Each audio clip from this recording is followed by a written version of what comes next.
शेतकऱ्यांसाठी हमल्यात आनंदाची बातमी. शेतकऱ्यांना 25% अग्रिम पीक विमा वितरण होण्यास सुरू. शेतकरी मित्रांनो, जेव्हापासून शेतकऱ्यांचे नुकसान झाले तेव्हापासून शेतकरी चिंतित आहेत व त्याच चिंतेचे निवारण करण्यासाठी सरकारने आता 25% अग्रिम पीक विमा वितरण करण्यास अनुमती दिलेली आहे. व शेतकरी मित्रांनो, बऱ्याचशा शेतकऱ्यांच्या खात्यावर पैसे बी जमा झालेत. काही शेतकरी म्हणतात की आमच्या नाही तर तुमच्यापर्यंत पण लवकरात लवकर आहेत. तर शेतकरी मित्रांनो, या व्हिडिओमध्ये संपूर्ण डिटेल पाहून घ्या पीक विम्याविषयी. चला तर मग व्हिडिओला सुरुवात करू. तर शेतकरी मित्रांनो, शेतकरी का नंबर 1 चॅनल तुमचे पुन्हा एकदा स्वागत आहे. नवीन असेल चॅनल सबस्क्राईब करा.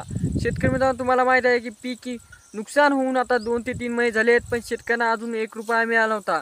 कारण की आचारसंहिता व विधानसभेची निवडणूक अडथळा आणत होती व याच अडथळ्यामुळे आता शेतकऱ्यांना अडथळा पार झाल्यानंतर शेतकऱ्यांना पीक विमा वितरण करण्यास मंजुरी देण्यात आली आहे व त्या शेतकऱ्यांना पैसे मिळत आहेत. शेतकरी मित्रांनो, शेतकऱ्यांना नेमके किती निधी मिळू शकतो? तर शेतकरी मित्रांनो, तुम्हाला 12,500 ते 32,500 या दरम्यान तुम्हाला पैसे मिळणार आहेत. आता तुमचे हेक्टरी पैसे मिळणार आहेत शेतकरी मित्रांनो.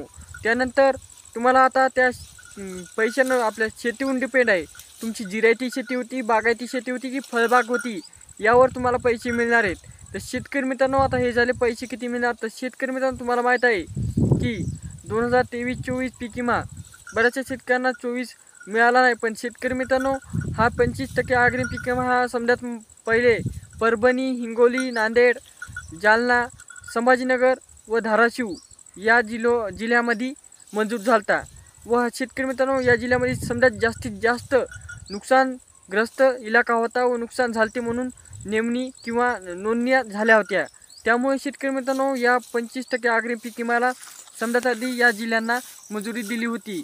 तर शेतकरी मित्रांनो, आता या जिल्ह्या व्यतिरिक्त वैयक्तिक क्लेम केलेल्या शेतकऱ्यांना पण 25% अग्रिम पीक विमा हा मिळत आहे. शेतकरी मित्रांनो, आता वैयक्तिक क्लेम राज्यातील 32 जिल्ह्यातील संपूर्ण शेतकऱ्यांनी म्हणजे की ज्या शेतकऱ्यांचे नुकसान झाले व त्यांनी नुकसान पीक पाहणी केली व तसेच शेतकऱ्यांनी वैयक्तिक पीक क्लेम पाठवते त्या शेतकऱ्यांना पण पीक विमा 25% मिळणार आहे. त्याचबरोबर शेतकरी मित्रांनो, असे काही शेतकरी आहेत की त्यांच्या गावातूनच जास्त नुकसान पीक क्लेम आले असताना त्यांना पण पीक विमा मिळणार आहे. काही तालुक्यातून त्यांना मिळणार आहे. शेतकरी मित्रांनो, त्यानंतर तुम्हाला मागे आणेवारी सांगितली होती. आता याच आणेवारीवर म्हणजेच की तुमच्या जिल्ह्यातून, तालुक्यातून किंवा गावातून जी काही तुमची आणेवारी आलेली आहे तिच्यावरच डिपेंड तुम्हाला पैसे मिळणार आहेत. तर लवकरात लवकर तुमच्यापर्यंत पैसे येणार आहेत. ते पैसे आल्यानंतर नक्कीच जर तुम्हाला पैसे आले असतात तर ओके करा कमेंटमध्ये व नसताना आले तर नाही करा, जेणेकरून नेक्स्ट व्हिडिओ प्रत्येक शेतकऱ्यांच्या माहितीपूर्ण होईल. व शेतकरी मित्रांनो, आद्या आपल्या चॅनलला सबस्क्राईब केलं असेल सबस्क्राईब करा. शेतकरी मित्रांनो, तुम्हाला माहीत आहे की पीक विमा 25% बरेचसे शेतकरी आशा लावून बसलेले आहेत. तर त्यामुळे तुमचे नातेवाईक असो किंवा पाहुणे असो किंवा आपले मित्रपरिवार असो, समजांना हा व्हिडिओ शेअर करा, जेणेकरून पीक विम्याविषयी योग्य ती बातमी तुमच्यापर्यंत व तुमच्या मित्रांपर्यंत नेहमीच पोहोचत राहील. भेटूया नेक्स्ट व्हिडिओमध्ये. तोपर्यंत धन्यवाद.